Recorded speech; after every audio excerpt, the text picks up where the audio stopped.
Today we are going to talk about whitewashing because I already talked about blackwashing / race bending, and I haven't talked about this yet. I said maybe a couple sentences in this video. I didn't go into that because that wasn't really the point of the video I was making at the time. Now is the time, soldiers. We are going to talk about the most recent outrage with this character named Grace from Infinity Train. Hey guys, it's Spixie, back at it again with another video. Friendly reminder, no, actually I am threatening you to hit that like button and subscribe to my channel. Hopefully I'll be more consistent, I've said it for the 10th time, but anyways, let's get back to the Hey guys, it's Spixie coming to you live from a potato. Just wanted to say right at the start of the video, it is completely valid if you critiqued Jesse's work on the basis of the skin being too light, alright? I know in the beginning of the video I'm bringing an alternate opinion, and some people may not watch the whole thing. I mentioned it at the end, but I want to say it also at the beginning. It is fine if you critiqued her. Okay, let's get into it. video. Apparently there was an Infinity Train gallery where artists submitted work that was themed around the show and its characters. I couldn't find information on whether this was an official art show sponsored by the creators or some things fans put together, which does make a difference, but the show is run by Gallery Nucleus. Let's get into the fucking tea. Jesse Wong made a piece using the character Grace Monroe from Infinity Train. It's on my watch list, haven't seen it yet, but evidently she's a dark-skinned character, which is really all you need to know to understand this story. Not gonna lie, when I see whitewashed art of a dark-skinned character, whether they're drawn in front of the brightest spotlight in the world or just depicted as straight up white, I never had a strong emotional reaction to it. And I don't think anyone else should either. It's perfectly valid if you do, but I don't think you should. And here's why.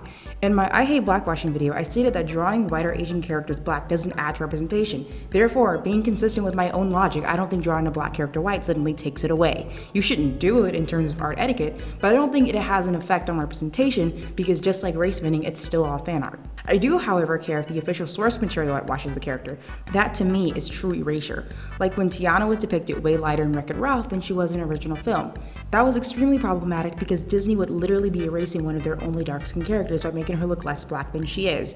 The backlash was deserved, and while we're on that topic, the voice actors that played her in the film in an anti-colorism organization actually set up meetings with the higher-ups to discuss the harmful effects of this decision, and that's why they changed it. There is unfortunately a ton of examples of black characters in official media being depicted as less black, and that is very problematic. I didn't specify the difference between a company doing something and a fan doing something in my initial blackwashing video, which is partly why I chose to redo it. I'll upload that video sometime soon. So in the Jesse Wong situation, the best course of action would be to ignore it. Not only does it have zero effect on the representation of this character, but by quote tweeting it hundreds of times, by making tweets about it with thousands of likes in hopes she'll be taken out the gallery, you are effectively doing something called outrage marketing.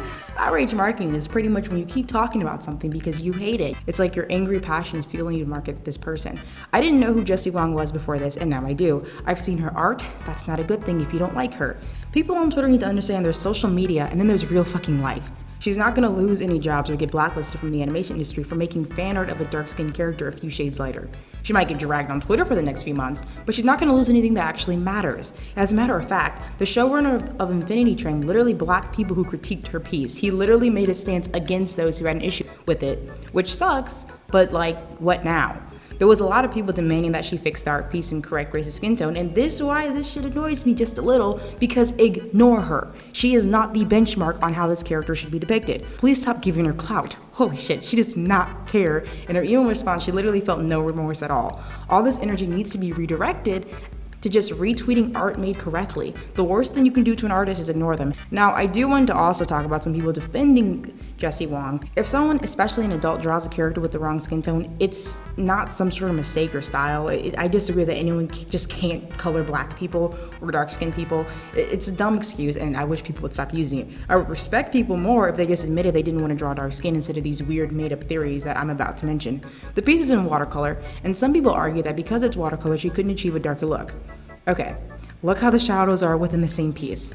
She could reach dark pigments here and there, and it just becomes impossible when it comes to skin.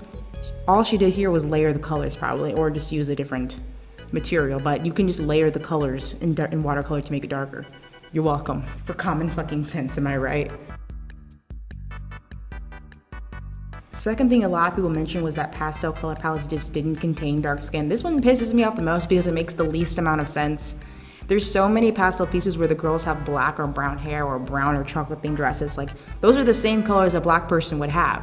And this is not said vice versa. Like, an art piece using primarily dark colors doesn't exclude white people. Like, have you ever heard someone say, oh, I like to stick to dark, deep, rich colors, therefore pale people gotta go, they just don't fit with my dark aesthetic? No. You don't hear that because it makes no fucking sense, and no one makes excuses not to draw white people.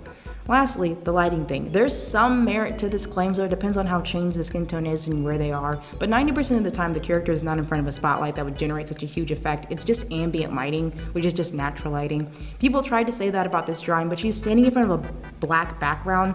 Where is the spotlight you're referencing? How could you say it's lighting? There's not even a light source shown in the background. Half the people shouting about this probably couldn't even shade a circle correctly. Like, that's how off the lighting conversation usually is. Like I said, it has merit sometimes, but not usually.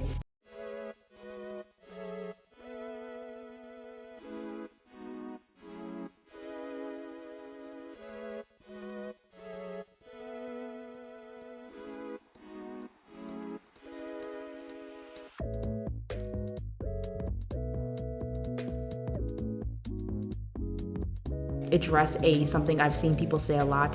Whitewashing characters, get rid of representation or get rid of that character, I guess. Why are you giving random people so much fucking power? Like, no, it does not. No rando from fucking Arkansas. Like, no random person can just take a character away with fan art. It's not that strong. Another tweet that I've been saying things like, hey, if you called out the person for whitewashing Grace, then you're probably Black by the showrunner now. I didn't really address my opinion on this, so I'll do it real quick. It's kind of fucked up that he's siding with anyone. I'd rather him just shut the hell up, because it does come off that, like, when I see the showrunner block people for an honest critique, because like I said, there's nothing wrong with critiquing Jessie. I don't want people to think that like they're wrong in critiquing her. You're not wrong.